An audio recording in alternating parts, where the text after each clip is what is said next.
नमस्कार। Law of attraction and युग निर्माण परिवार में आप सभी का स्वागत है। अगर आप सृष्टि को पोषित नहीं कर रहे हैं तो आपकी कोई पूजा प्रार्थना कभी सफल नहीं हो सकती। अब आप कहेंगे कि सृष्टि को पोषित करना क्या है और क्या हमारी हैसियत है कि हम सृष्टि को पोषित कर सकें? जी हाँ, आपकी हैसियत भी है, आपका वश भी है और आप कर भी सकते हैं। सिर्फ ज़रूरत है इच्छा शक्ति की। हमने अक्सर मान लिया है कि कुछ मंत्रों को दोहरा लेने को, कुछ नामों के लगातार उच्चारण कर लेने को, फूल पत्ती चढ़ा देने को, किसी धर्म स्थान तीर्थ स्थान में सिर्फ चले जाने को हम भगवान की प्रसन्नता का साधन मान लेते हैं। नहीं, बिल्कुल नहीं। ये आपकी पूजा प्रार्थना उपासना आराधना का अंग हो सकता है, लेकिन ये संपूर्णता नहीं है। ये वो कोई चीज़ नहीं है जो ईश्वर को प्रसन्न कर सके। आपको ईश्वर की बनाई इस सृष्टि के भले के लिए रोज कुछ करना होगा, प्रतिदिन। कोई ज़रूरी नहीं कि आप पैसा बांटें, आप दान करें। आप किसी दुखी व्यक्ति के जीवन में सुख भी ला सकते हैं। आप किसी गिरे हुए को उठा भी सकते हैं। आप प्रकृति के या प्राकृतिक साधनों के जो गलत दोहन हो रहा है उसको रोक भी सकते हैं।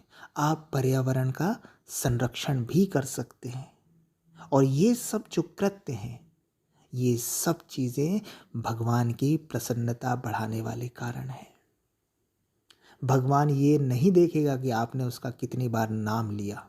भगवान ये देखेगा कि आपने कितना उसका काम किया। आजकल ये बड़ा ट्रेंड चलने लगा है कि हम इतनी देर पूजा करते हैं, इतनी देर भगवान का नाम लेते हैं। आप किस लिए नाम लेते हैं? आप किस लिए पूजा करते हैं? आपके व्यक्तिगत स्वार्थ के लिए। भगवान से प्रेम में आप कुछ नहीं कर रहे हैं। या तो आप भय में कर रहे हैं, जो आपको परंपरा से मिला है कि इतनी पूजा करना चाहिए नहीं तो भगवान नाराज़ हो जाएंगे, या फिर आप किसी कामना की, किसी आकांक्षा की पूर्ति के लिए पूजा कर रहे हैं। भगवान के लिए कुछ नहीं कर रहे हैं आप। भगवान पे आप कोई एहसान नहीं कर रहे हैं। और जब लोग बोलते हैं कि हमने आपकी इतनी पूजा की, आपने हमारी नहीं सुनी, तो आपने जो पूजा की होती है उसको भी आप नष्ट कर देते हैं। क्योंकि आपकी जो भक्ति है वो सकाम भक्ति है। आप व्यापार करना चाह रहे हैं कि मैं तेरा इतनी बार नाम लूँगा, तू मेरा ये काम करना। मैंने इतनी मालाएं की, अब तू मेरा ये काम करना। मैंने तुझे इतना जल चढ़ाया, मैंने इतने फूल चढ़ाए, मैंने इतनी दुआएं पढ़ी, मैंने इतनी प्रेयर्स की, मैंने इतने चादर चढ़ाए, मैंने इतनी कैंडल्स जलाए तेरे सामने। अब तू मेरी सुन। तू मेरे से दब गया है, तू मुझसे छोटा हो गया है, क्योंकि मैंने इतना बड़ा एहसान कर दिया है। तू अब मेरा काम कर। तो भगवान कोई अलादीन का जिन्न नहीं है कि चिराग घिस दिए और आपकी इच्छाओं को पूरा करेगा। भगवान आपकी क्रियाओं से प्रभावित नहीं होगा।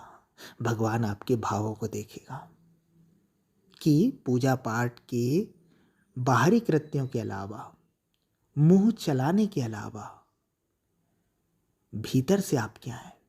भीतर से क्या आप करुणावान हैं? भीतर से क्या आप स्थिर और शांत मन वाले हैं? भीतर से क्या आप लोक कल्याण और लोक सेवा की भावना को लिए हुए हैं? भीतर से क्या आप प्रकृति के प्रति, प्रकृति और इस सृष्टि को पोषित करने में, इसे ऊंचा उठाने में, इसे ठीक करने में लगे हुए हैं? अगर लगे हुए हैं तो फिर आप ये जो बाहरी कर्मकांड है ये ना भी करें तो भी आप पूजा कर रहे हैं, तो भी आप भगवान को प्रसन्न ही कर रहे हैं।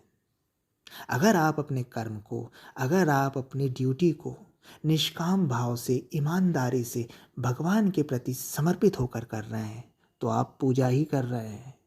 कोई ज़रूरत नहीं है फिर आपको फूल चढ़ाने की, किसी धर्म स्थल पे जाने की। आप जहाँ खड़े हैं वहाँ धर्म स्थल है और आप सिर्फ धर्म स्थल जा रहे हैं। आप सिर्फ चिन्ह पूजा, प्रतीक पूजा और शब्दों के उच्चारण को भगवान की प्रसन्नता का माध्यम मान ले रहे हैं तो आप बहुत बड़ी गलती में हैं। आज यही ट्रेंड चल रहा है, आजकल यही हो गया है। माँ बाप भी बच्चों को बस बोलते बेटा 2 अगरबत्ती लगा दो, ये चालीसा कर लो, ये कर लो, वो कर लो, बस हो गया। लेकिन वो ये नहीं देख रहे कि क्या बच्चे का चरित्र भी सुधरा है, क्या बच्चे के मन में स्थिरता है, क्या बच्चे के मन में शांति है, क्या इसकी हरकतें, क्या इसकी आदतें समाज के लिए ठीक हैं या उसके विपरीत चल रही हैं। वो नहीं देखते। बस ये त्यौहार आया, ये वाला उपवास कर लिए, कभी कभी ये फूल चढ़ा लिए, कहीं किसी तीर्थ स्थान में ले जाके, किसी नदी में ले जाके स्नान करा दिया, और माँ बाप सोचते कि अब हमारी जिम्मेदारी पूरी हो गई। नहीं, अगर आपकी भीतर चेतना ने स्नान नहीं किया है, तो आपका शरीर कहीं भी स्नान कर ले, कोई लाभ नहीं होने वाला है। बाहर के स्नान प्रतीक हैं कि आपकी चेतना पवित्र हो, उसको स्नान कराया जाए, मन को धोया जाए, मन को साफ किया जाए। लेकिन इस ओर हमारा ध्यान नहीं जाता, हम क्रियाओं में उलझे, और वास्तव में सारी क्रियाएं, सारे प्रतीक, सारे अनुष्ठान, सारे कर्मकांड सिर्फ सिंबॉलिक हैं। जब हम बोलते हैं अपवित्रो वा सर्वावस्थाम गतोपिवा, यज्ञ के पहले, हवन के पहले, किसी पूजा के पहले आपने पंडित जी को बोलते हुए सुना होगा, तो वो 1 चम्मच जल डालने से आप पवित्र नहीं होते। उस जल के साथ आपको अपनी भावनाओं को पवित्र करना होता है कि मैं अपने भीतर बाहर सब ओर पवित्रता का आह्वान करता हूँ, मैं शुद्ध हो रहा हूँ, मैं शुद्ध हूँ। तब आप उस पूजा प्रार्थना के पात्र बनते हैं। आप सिर्फ वो पंडित जी बोल देते हैं, अगर आपको आता है तो आप दोहरा देते हैं, नहीं भी आता तो वो छिटक लेते हैं पानी ऊपर, और आपको लगता है आप पवित्र हो गए। नहीं, ये प्रतीक है, ये बता रहा है कि आपको अपने भीतर उस शुद्धता को, उस पवित्रता को लाना होगा भगवान की पूजा से पहले, हवन से पहले। लेकिन कौन लाता है? सिर्फ शब्दों को दोहरा देते हैं। तो अध्यात्म के वैज्ञानिक पक्ष को समझिए, ईश्वर को मनाने के, ईश्वर को प्रसन्न करने के वास्तविक तरीके को समझिए। आप क्या कर रहे हैं ये कभी महत्वपूर्ण नहीं होता, आप क्या होकर कर रहे हैं ये महत्वपूर्ण है।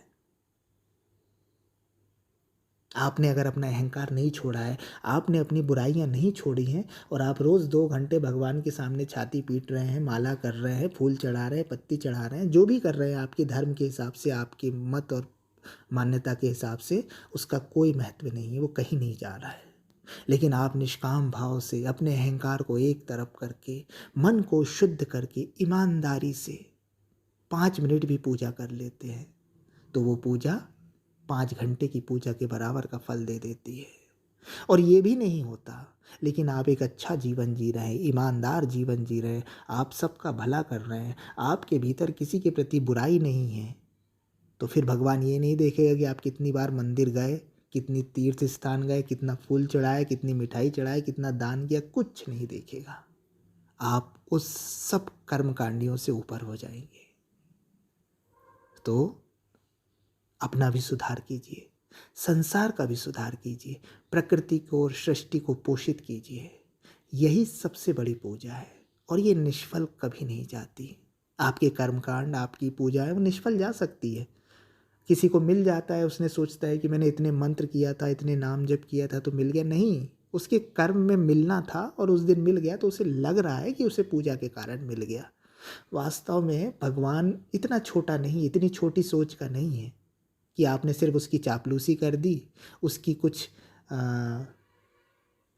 तारीफ़ें के पुल बांध दिए, तारीफ़ों में आरती गा दी और वो प्रसन्न हो गया। नहीं, वो देखेगा कि आप क्या हैं और आप क्या कर रहे हैं, और यही उसकी प्रसन्नता का आधार होगा। यही हमारे शास्त्रों और धर्म ग्रंथों में बताया गया है, लेकिन बताया गया है प्रतीक रूप में। लेकिन हमने प्रतीकों को सत्य मान लिया है, और प्रतीकों के पीछे छुपे हुए सत्य को हमने देखा नहीं है। इसलिए आज व्यक्ति अशांत है, इसलिए व्यक्ति शिकायत करता है कि भगवान तो हमारी सुनता ही नहीं है। अरे भाई, आप बोल ही गलत तरीके से रहे तो कैसे सुनेगा? अपना तरीका सुधारिए, वास्तविक तरीके को पकड़िए, वैज्ञानिक आध्यात्मवाद को अपनाइए, फिर देखिए कि आपकी पूजा प्रार्थना सुनी जाती है कि नहीं, वो फलित होती है कि नहीं। आप मान जाएंगे कि भगवान हर क्षण हमारे साथ है, हर क्षण हमें सुन रहा है, हमारी जायज़ मांगों को पूरा किया जा रहा है। आप खुद देखेंगे, तो बदल के देखिए। ज़िंदगी भर करके जो नहीं हुआ होगा वो शायद थोड़े दिन में हो जाएगा। धन्यवाद। भगवान आपको सद्बुद्धि दे।